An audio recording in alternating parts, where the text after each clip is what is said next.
Assalamualaikum warahmatullahi wabarakatuh. Pemirsa, selamat bertemu kembali dengan kami yang akan membahas kisah-kisah inspiratif dan penuh hikmah. Hari ini kita akan mengunjungi Luqman Al-Hakim.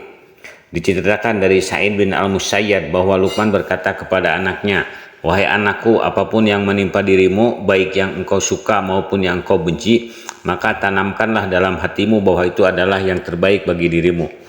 Si anak menjawab, "Saya belum bisa melakukan apa yang ayah minta sebelum saya menemukan kebenarannya."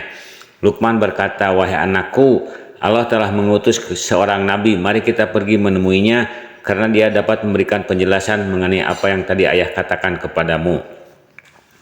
Mari ayah, kita pergi menemui nabi tersebut. Setelah mempersiapkan bekal yang cukup, lantas mereka berdua pun memulai perjalanan. Luqman naik keledai sendiri dan putranya naik keledai sendiri. Setelah berhari-hari melakukan perjalanan, akhirnya mereka berdua sampai di kawasan gurun. Sebelum menempuh gurun, mereka mempersiapkan diri karena perjalanan yang akan dilalui sangat berat. Setelah beberapa lama berjalan menyusuri gurun, waktu siang pun datang. Cuaca pun mulai panas, menyengat. Perbekalan air dan yang lainnya mulai habis. Keledai yang mereka berdua tunggangi pun mulai melambat jalannya. Akhirnya Luqman memutuskan untuk turun dari atas keledai. Lalu putranya juga melakukan hal yang sama. Kemudian mereka melanjutkan perjalanan dengan berjalan kaki.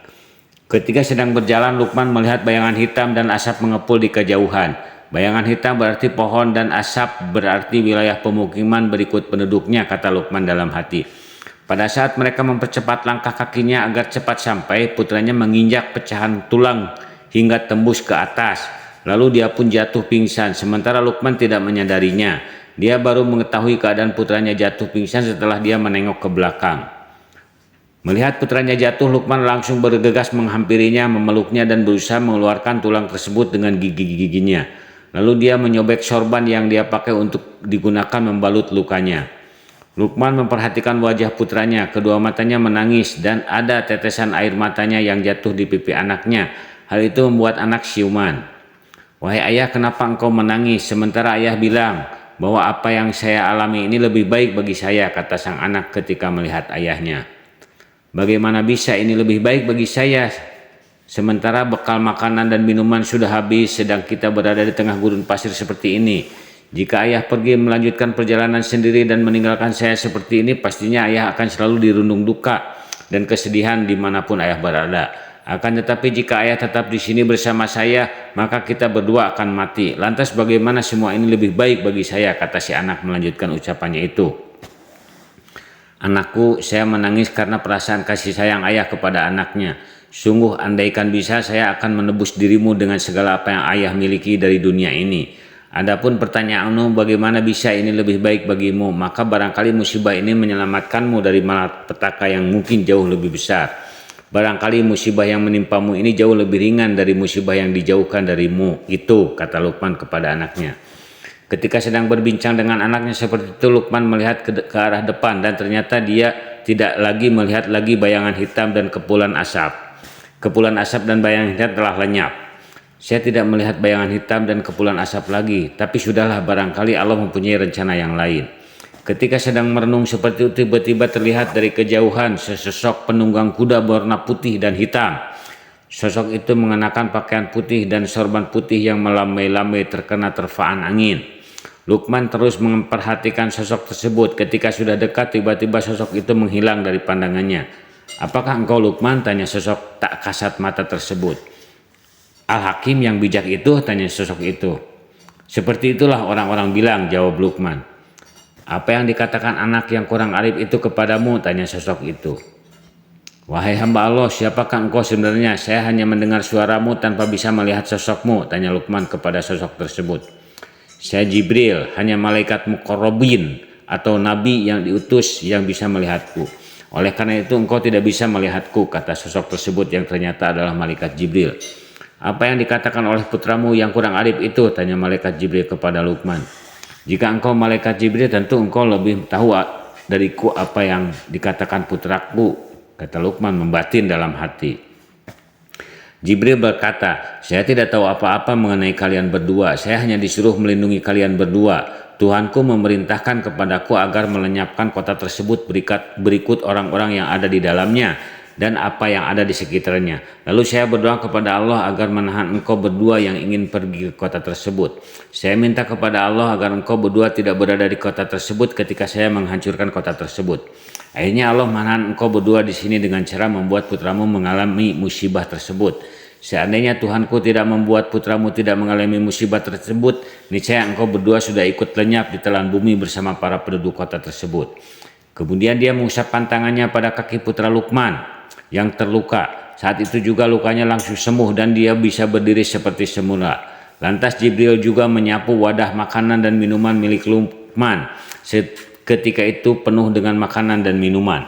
Kemudian Jibril mengangkat Luqman putranya dan kedua keledainya, melemparkannya seperti melemparkan burung ke udara. Tiba-tiba mereka telah berada di rumah kembali. Yang kedua, kisah Ibrahim bin Adham mencari bekal yang halal.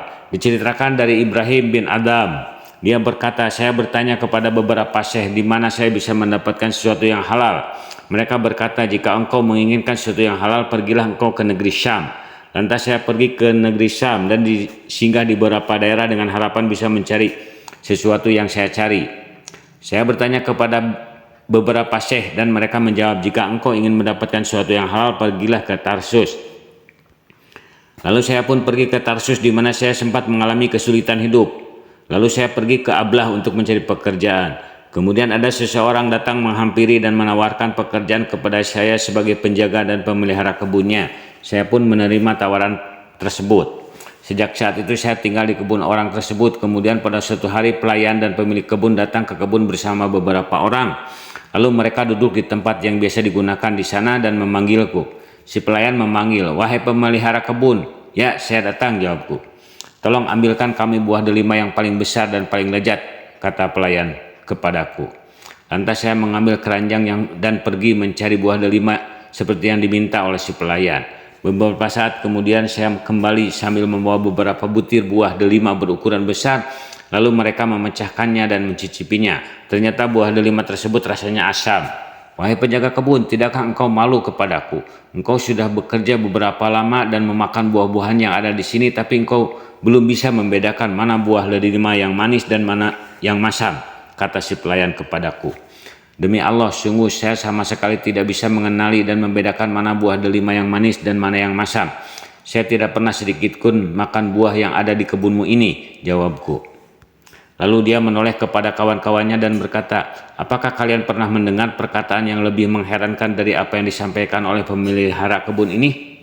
Wahai pemelihara kebun, Ibrahim bin Adham sekalipun tidak akan sampai seperti itu, katanya kepadaku.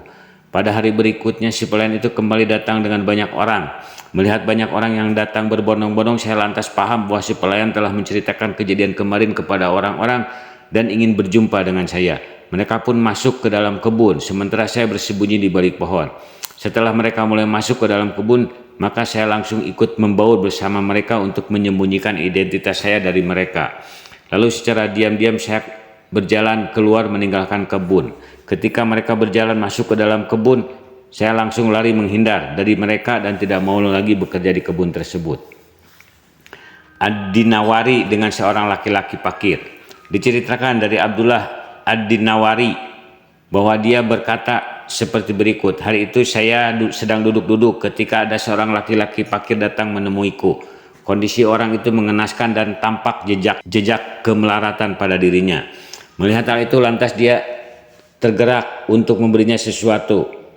Untuk itu saya berniat untuk menggadaikan sandal saya, tapi nafsu itu menghalangi dan berbisik, jika engkau menggadaikan sandalmu, bagaimana engkau hendak bersuci tanpa mengenakan sandal? Lalu saya berniat untuk menggadaikan bejana kulit milikku, tetapi lagi-lagi nafsu ini menghalang-halangiku dan berbisik, jika engkau menggadaikan bejana kulit ini, lantas dengan apa engkau nantinya mengambil air untuk bersuci? Lalu saya berniat untuk menggadaikan kain penutup kepala milikku, akan tetapi lagi-lagi nafsu ini menghalang-halangiku dan berbisik, kalau engkau menggadaikan kain penutup kepala ini, maka kepala engkau akan selalu terbuka. Lalu saya mencoba melawan dan membantahnya, memangnya kenapa jika kepala ini terbuka? Tiba-tiba orang fakir itu berdiri dan bersiap-siap pergi, lalu dia mengambil tongkatnya dan menoleh kepadaku dan berkata, wahai orang yang rendah jiwanya, sudah simpan saja kain penutup kepalamu itu, karena saya akan pergi sekarang. Sejak saat itu saya berikrar kepada Allah bahwa saya tidak akan makan roti sebelum saya bisa bertemu dengan orang fakir itu. Konon selama 30 tahun Abu Abdillah Ad-Dinawari tidak pernah makan roti. Demikian kisah hari ini, hadirin yang dimuliakan Allah Subhanahu wa taala. Jangan lupa like and subscribe agar channel kami bisa terus berkembang. Wassalamualaikum warahmatullahi wabarakatuh.